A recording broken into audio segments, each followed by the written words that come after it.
God has an incredible life for you, but you ain't gonna get there if you give up. You can't get to what God got for you if you stop. You can't get to what God got for you if you're afraid. But the best things in life is on the other side of fear. But one of the things that I've always done to help overcome my fears is I make my dreams bigger than all my fears. God really does want to use you as an example of what he can do. You just got to volunteer. But you got to be willing to go through something to get to it. Success ain't free. They ain't passing out money, man. Anybody sending none to your house. That ain't how this works. You got to go get it. But in order to go get it, you got to want something. You got to have vision boards. You got to have stuff you dream about. You got to have this stuff written down. That being successful is not an accident. You know what I can't stand when I hear Christians say, if it was the Lord's will, I would have had some money by now. No, you can't dump that on God. God's will is that you prosper. That's his will. Now, the fact that you done made some adverse decisions to stop your prosperity train from happening, don't dump that on him. God got a great life for you, man, but you got to want something. You got to want it, you got to write it down. Most people don't have what they want in life because it ain't written down nowhere. You must write the vision and make it plain so that he who reads it will run to it. And even though it tarry, that means take a long time. Wait for it, for surely it will come at an appointed time. That's a scripture. That's a scripture. This ain't no philosophy. It's a fact. What you waiting on? Write it down. Put some faith on it. And then get ready to go to work. Sitting up in, you can believe in God all you want, but if you don't work, man, it ain't gonna happen. And he told you that, though. He said faith without works is dead. I'm just asking you, man, to try something new. If you've tried everything, it ain't working for you. I'm just asking you, just try right now. After you write it down, I want you to put some faith on it. When you put some faith on it, I want you to work for it. Now, you might not want this life. You might not want what it takes to get here. But if you want this life, you got to put in your work. You got to put it in. You got to never give up. You got to talk to God every day. Now, if that ain't what you want to do, then good luck. You keep doing what you've been doing, you're going to keep getting what you've been getting. Now, I would try something else if I was y'all. Some people don't want anything much. Most people operate in the area of survival.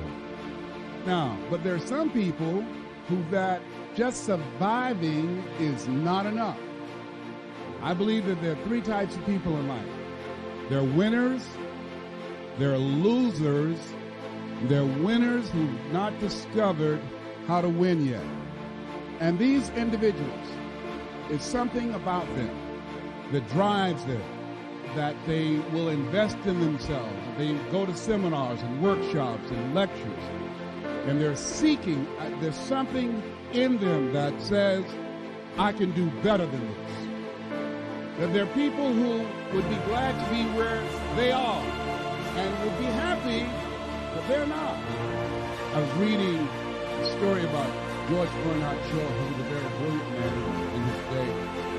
Somebody asked him, if you had to be anybody in the world, you had the power to be born again, who would you like to come back to? And without blinking, he said, I'd like to be born as the man I never was. I'd like to be the man I never was. I never became. Well, every time I speak, I see this as such a sacred opportunity.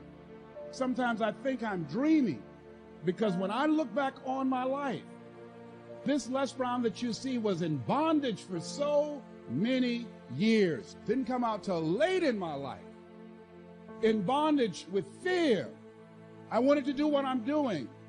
I thought about things I wanted to accomplish, and I held myself back because I was afraid to fail.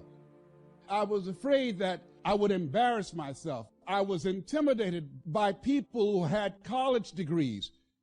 And so I would think about the things I wanted to do, and then I would start thinking about the fact, Les, you can't do that. You don't have a college education. Les, come on, be logical, be practical.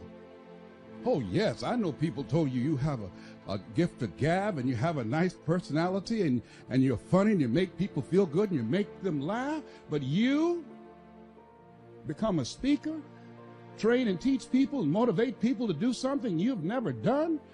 You can't do that, Les Brown. See, my heart said I can do that. And then I made a critical mistake. I asked how the mind became operative. And said, Les Brown, I heard what your heart said, but I want to ask you, how will you do that? And so I went from my heart to my mind. That time I wanted to earn $1,000 an hour. My mind said, do you make $1,000 a week? I said, no. Have you ever done this before? I said, no. Okay. Have you any contacts with anybody that can teach you how to do this? No. Do you have the money? No. Do you have the credentials? No. Well, let me ask you, do you really think you can do this? No. There's an African proverb that says, if there's no enemy within, the enemy outside can do you no harm. How many of you ever thought about something you wanted to do? You felt it in your heart, and you talked yourself out of it. Raise your hand if you know what I'm talking about. I talked myself out of it. No one did it to me but me. Sometimes we have to stand up inside ourselves. Sometimes we have to fight ourselves. Sometimes you have a dream and a goal that you want to achieve, and you say, oh, I can't do that. You got to tell yourself to shut up. Don't tell me I can't do that. Sometimes you got to talk to yourself. Oh, I can do this. Oh, I will do it. I have got to do this. What you think about your dream? And I want you to increase your dream. I said you have something special. You have greatness in you. You have the ability to do more than you can ever begin to imagine. Greatness, it's a choice. It's not your destiny.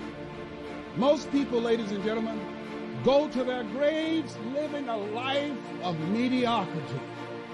So here's one of the key questions of the evening. Starting tomorrow, what are you going to do that'll make a change in your life's direction? What are you going to do starting tomorrow that'll make a difference? Now see, if you don't do something starting tomorrow that'll make a difference, guess what? It's going to be the same. And see, that way you can guess what the next 5 years are going to be like. Look at the last 5. Unless you, major key, tomorrow, change it all. The most important thing that we have a very clear vision of where we go. A goal, where do we go? Because you can have the best ship in the world. You can have the best cruise liner, but if the captain does not know where to go, that ship will drift around the world and out there at sea, and we never end up anywhere. And this is exactly the way it is in real life. If you don't have a goal, if you don't have a vision, you just drift around. You're not going to be happy. This is why it is so important to have